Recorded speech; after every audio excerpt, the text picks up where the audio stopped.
क्या तुम्हें कभी ऐसा लगता है कि तुम्हारे इमोशंस तुम्हारे कंट्रोल के बाहर है?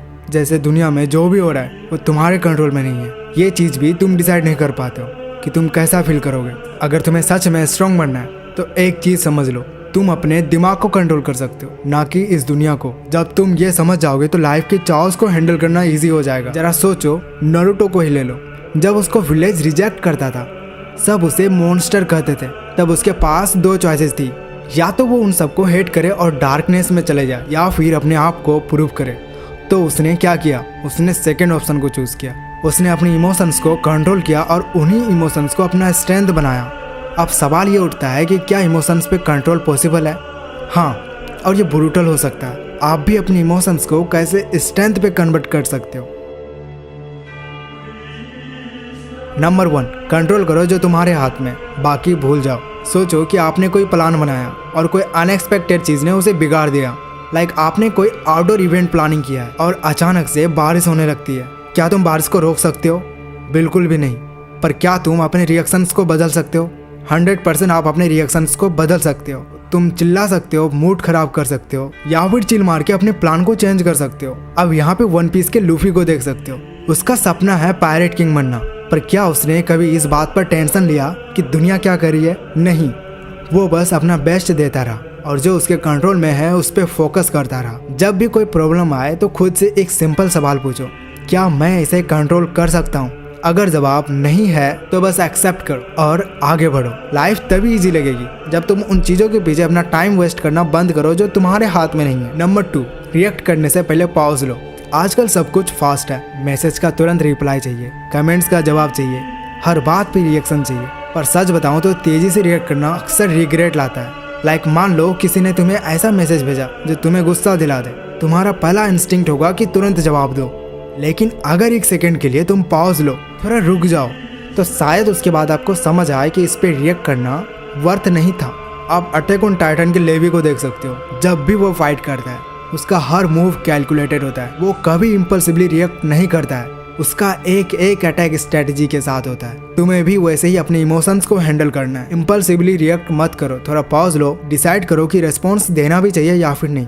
नंबर 3, डिस्पैशन प्रैक्टिस करो। कभी ऐसा फील होता है कि एक सेकंड खुश हो और दूसरे सेकंड ही फ्रस्ट्रेशन आ जाए। ऑब्वियसली ये सबके साथ होता होगा, ये नॉर्मल है, ये सबके साथ होता है। पर अगर तुम अपने इमोशंस के पीछे फंस गए तो डिसीजन मेकिंग स्किल्स आपकी बिल्कुल तबाह हो सकती है। इसमें सबसे बेस्ट एग्जांपल इताची उचिहा का होगा। उसके इमोशंस क्या कह रहे थे कि वो अपने कलन के साथ रहे, पर उसने लॉजिकली और बिगर पिक्चर देखा कि क्या सही हो सकता है, क्या गलत हो सकता है, और एक टफ डिसीजन लिया। डिस्पैशन का मतलब ये नहीं कि तुम्हें कोई फर्क नहीं पड़ना चाहिए। इसका मतलब है कि तुम इमोशंस को समझो पर उसका गुलाम मत बनो। सोचो कि तुम एक मूवी देख रहे हो और तुम इमोशंस फील कर रहे हो, पर तुम्हें डीप डाउन पता है कि यह सिर्फ एक कहानी है।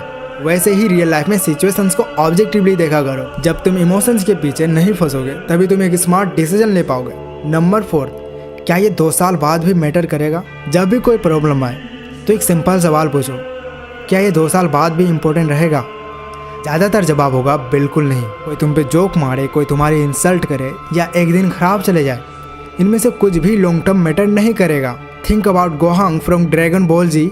जब वो छोटा था तो लोग उसे अंडरएस्टिमेट करते थे, पर उसने किसी की नेगेटिविटी अपने ऊपर इफेक्ट नहीं होने दिया। उसने अपने फ्यूचर पे फोकस किया। जब टाइम आई उसने अपना पोटेंशियल भी दिखाया कि वो क्या कर सकता था। तुम्हें भी वैसे ही सोचना है। नंबर 5, हर चैलेंज एक नया मौका है। लाइफ ऑब्स्टेकल से भरी हुई है। तुम या तो हार सकते हो या फिर उसका यूज़ करके ग्रो कर सकते हो। आप इजुकी मिडोरिया के एग्जांपल ले सकते हो कि जब उसके पास कोर्क नहीं था तो वो हर दिन स्ट्रगल करता था, पर उसने इस चैलेंज को एक्सेप्ट किया, ट्रेन किया और 1 for all का सच्चा वर्थी बन गया।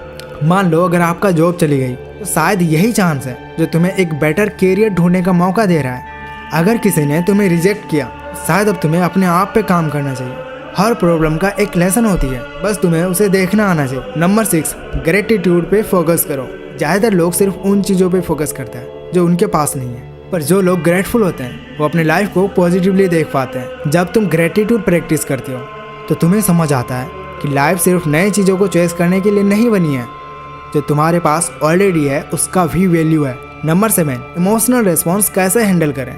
इमोशंस को बॉटल अप करना या अनहेल्दी डिस्ट्रैक्शंस का यूज़ करना शॉर्ट टर्म रिलीफ दे सकता है, लॉन्ग टर्म ये बहुत बड़ी प्रॉब्लम क्रिएट करती है। इंस्टेड कि तुम एक सिंपल सॉल्यूशन अडॉप्ट करो। वॉक पे जाओ, डीप ब्रीथिंग करो या किसी क्लोज पर्सन से बात करो। जैसे जैसे तुम प्रैक्टिस करोगे वैसे वैसे इमोशंस को हैंडल करना इजी हो जाएगा। इमोशंस को कंट्रोल करना ये कोई मैजिक नहीं है, ये कोई एक दिन का खेल नहीं है, इसे प्रैक्टिस करना पड़ता है। ये प्रैक्टिस से आती है। अगर तुम्हें यह वीडियो पसंद आई तो लाइक करना मत भूलना, इससे मुझे भी सपोर्ट मिलेगा और दूसरों तक ये वीडियो भी पहुंचेगा।